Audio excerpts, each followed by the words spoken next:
Welcome back to Klepper's Corner. Today in history. March 10th is one of those strange days where human history looks like a giant group project where nobody read the instructions. Ancient empires collapse, scientists invent things that accidentally change civilization, and somewhere in the middle, someone discovers a set of islands because they ran out of drinking water, which, frankly, is also how most college spring break trips start. So today, we're traveling across more than 2,000 years of chaos to see how ambition, power, curiosity, and occasionally sheer bad luck reshape the world. And if history teaches us anything, it's that the biggest moments rarely start with a dramatic speech. Sometimes they begin with a bad wind forecast, a panicked phone call, or a group of sailors chewing cactus to survive. Segment 1, Rome's naval ambush and the birth of Mediterranean Empire. In 241 BC, the Roman Republic and the Carthaginian Empire had been fighting the First Punic War for 23 years. That's not a war, that's a toxic relationship. Rome and Carthage had spent decades arguing over the island of Sicily, like two empires yelling across the Mediterranean, "No, you hang up first." Rome had suffered disastrous naval defeats earlier in the war and was essentially broke. But wealthy Roman citizens privately funded a new fleet because nothing motivates investment like revenge and national pride. Imagine if modern billionaires funded aircraft carriers instead of social media platforms. History would be slightly more stable. On March 10th, the Roman fleet ambushed Carthage near the Agates Islands. Carthaginian ships were overloaded with supplies, heavy and sluggish. Roman ships were stripped down for speed, basically the sports cars of ancient warfare. The result was catastrophic for Carthage. 50 ships sunk, 70 captured, 10,000 prisoners. The victory ended the First Punic War and forced Carthage to surrender Sicily. Rome suddenly wasn't just an Italian power anymore. It became a Mediterranean empire. And somewhere in the wreckage of that defeat was a young boy named Hannibal Barca, who would grow up hearing about Rome's victory and thinking, cool story, I'm going to bring elephants over the Alps. Segment 2, Thrones, Propaganda, and the later Han Dynasty. Jump ahead to 947 AD, and China is deep in the wonderfully chaotic 5 dynasties and 10 kingdoms period. Imagine medieval China as a historical version of musical chairs, except every time the music stops, someone declares themselves emperor. Into this chaos steps Liu Zhu-yuan, a military governor watching northern China fall apart after a nomadic empire briefly invaded. When the occupying forces withdrew, the capital city of Kaifeng was basically sitting there like a throne-shaped vacancy sign. Liu Zhu-yuan's advisors gave him the classic political advice: if you don't take power, someone else will. Which, to be fair, has been the central lesson of politics for about 3,000 years.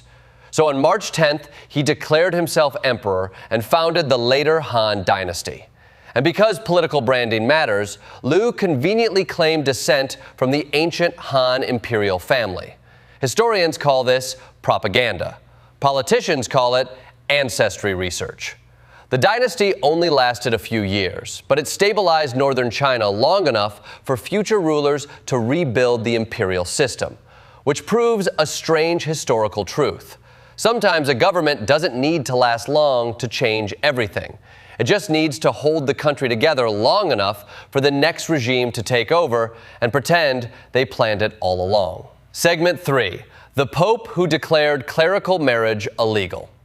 Now let's travel to 1074, when Pope Gregory VII decided to tackle a problem inside the medieval Catholic Church: priests getting married and passing church property to their kids, which, from Gregory's perspective, was less a moral issue and more a corporate governance nightmare. Imagine if every regional manager at a multinational company started giving the office building to their son. So Gregory issued a sweeping decree demanding clerical celibacy and excommunicating priests who refused to abandon their families. And yes, that meant some priests were suddenly told they had to choose between the church and their wife, which makes your last awkward family holiday look like a casual dinner conversation. The backlash was immediate.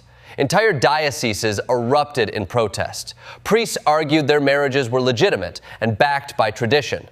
Gregory responded by telling ordinary churchgoers they could ignore married clergy entirely. In other words, he crowdsourced enforcement. The result reshaped the Catholic Church permanently.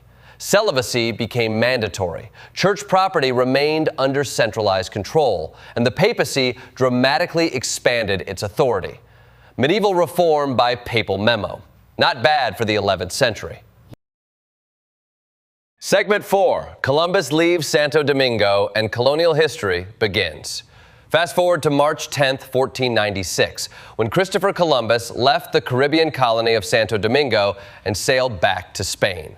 The colony he left behind was chaotic, violent, and struggling to survive. The early Spanish settlement was dealing with disease, food shortages, rebellion, and the brutal exploitation of the native Taíno population. Basically, the colonial version of a startup company that already has 6 lawsuits and a catastrophic HR department. But Santo Domingo became the model for Spanish colonial cities across the Americas. Its grid layout, administrative structure, and economic system were copied across the hemisphere. And here's the darker historical twist. As native populations collapsed under disease and forced labor, colonists turned to enslaved Africans to sustain plantations, a system that would shape the entire Atlantic world for centuries. So while Columbus sailed away trying to save his reputation in Spain, the colony he left behind quietly became the blueprint for European empire in the Americas. Segment 5, Lost Sailors and the Discovery of the Galapagos. On March 10, 1535, a Spanish bishop named Tomás de Berlanga was sailing toward Peru when his ship hit the equatorial doldrums. No wind, no control, just drifting across the Pacific. For over a week, the crew had no fresh water. Horses were dying, men were dehydrated. And then, just when things looked hopeless, jagged volcanic islands appeared on the horizon. Those islands were the Galapagos. The bishop described the place like a nightmare landscape, writing that it looked as if God had rained stones upon the earth. Not exactly the travel brochure the tourism board uses today. The crew survived by drinking cactus juice and encountering strange animals that had never seen humans before. Giant tortoises, fearless birds, marine iguanas that looked like sea monsters.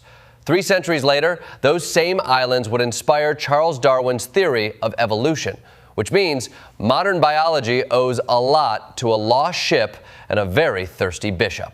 Segment 6, the first telephone call changes the world. Now let's jump to 1876, when Alexander Graham Bell conducted the first successful telephone experiment. Bell had been working on improving telegraph systems and accidentally discovered something far more revolutionary. On March 10th, he spoke into his device and transmitted the first clear human voice over a wire. His words were not poetic. They were not historic. They were simply, "Mr. Watson, come here, I want to see you." Which makes sense. The first message in a new communication system should always be slightly inconvenient. The invention transformed human society almost immediately.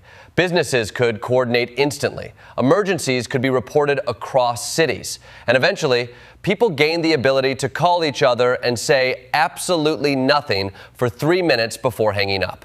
Every modern smartphone traces its technological ancestry back to that simple request in a Boston laboratory. Segment 7, Tragedy and Memory in the Modern Era.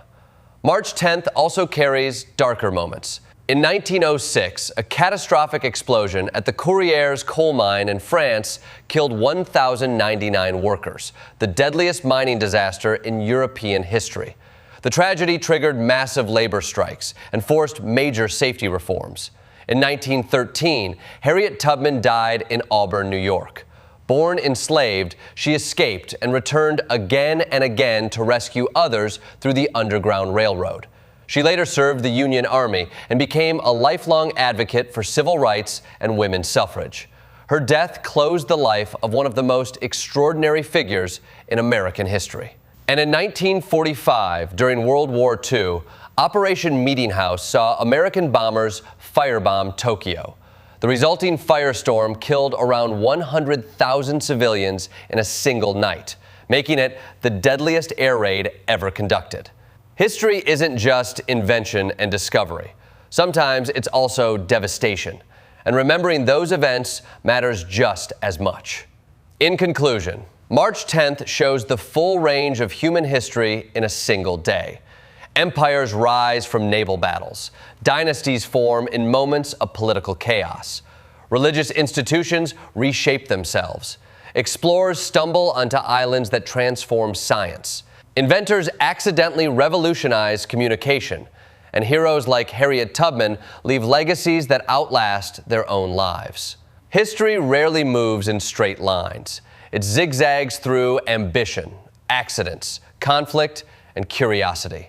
And sometimes, like the first telephone call, the moment that changes everything begins with something as simple as someone saying, "Come here, I want to see you."